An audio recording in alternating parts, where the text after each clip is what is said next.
యెషయా గ్రంథము 65వ అధ్యాయము 17వ వచనం.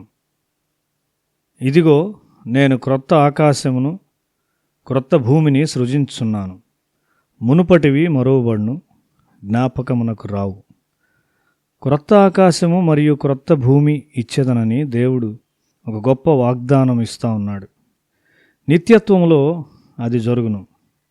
మనం పరలోకములో నడిచినప్పుడు దాన్ని చూస్తాము. బైబిల్లోని వాగ్దానములన్నీ నెరవేర్చబడుట మనం చూస్తాము. ఆలోపు ఇతర మతాలన్నీ తుడిచివేయబడతాయి. డాంబికులు, రాజకీయ నాయకులు కనిపించరు. ఇశ్రాయేలీలు వాగ్దాన దేశమునకు వచ్చి వారి స్వంత రాజ్యాన్ని కలిగి ఉన్నప్పుడు వారు సంతోషంగా ఉన్నారు. వారు విత్తగలిగారు, కోయగలిగారు. వారు ద్రాక్ష తోటలను, ఒలీవ తోటలను స్వాధీనపరుచుకున్నారు. అది ఒక నూతన అవకాశం కాదా? వారు దేవుని యందు విశ్వాసం ఉంచారు. వారు అబ్రహాము యొక్క పిల్లలు. వారు బలవంతులైన ప్రజలు. కొంతమంది స్వల్ప విశ్వాసము కలిగి ఉండవచ్చు, కానీ వారు మోషేను నమ్మి వెంబడించారు. మనము క్రొత్త విషయాలను చూస్తాం. ఇప్పుడు ఇదంతా పోరాటము మరియు ఇబ్బందిగా ఉండవచ్చు. మొదటి రిట్రీట్లో ఎంతో కష్టంతో ఒక యాంప్లిఫైయర్ తయారు చేయబడింది. దాన్ని కొనడానికి డబ్బు లేదు. ఉత్సాహవంతులైన విద్యార్థులు అనేక మంది ఉన్నారు, కానీ ప్రార్థించే ప్రజలు లేరు. కొన్నిసార్లు కూటముల సమయంలో మరియు భోజనాల సమయంలో వర్షం వస్తూ ఉండేది. చీకటి శక్తులు ప్రవేశించినప్పుడు అవి ఎలాంటి అపకారమునైనా చేయగలవు. ఇప్పుడు మనమంతా కలిసికట్టుగా ఉంటున్నాం. ఎంత నెమ్మదిగా సమస్తము జరిగిపోతా ఉన్నది.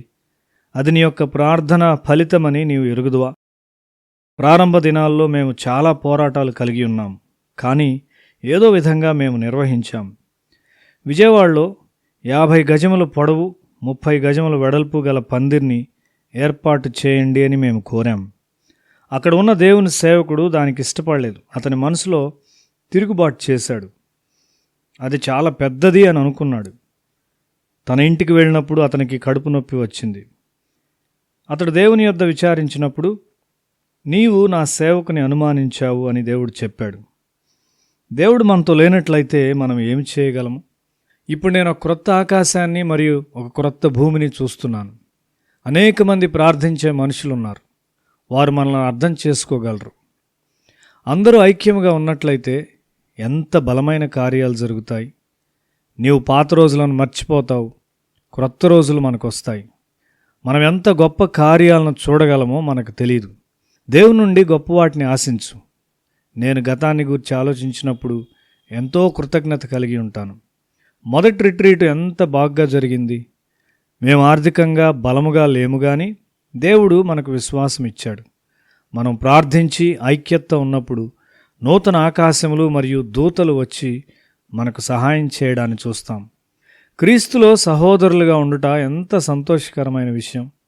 క్రైస్తవ సహోదరత్వం అను భావనతో ప్రభువును సేవించుట ఎంత ఆనందకరమై ఉన్నది. మేము మీ విశ్వాసం మీద ఆధారపడుచున్నాం. సమస్తము సమకూర్చబడుటకు మీ విశ్వాసము కూడా మాకు అవసరం. ఆయన చేసిన దానికై మనం దేవునికి కృతజ్ఞత గలవారమై ఉందాము.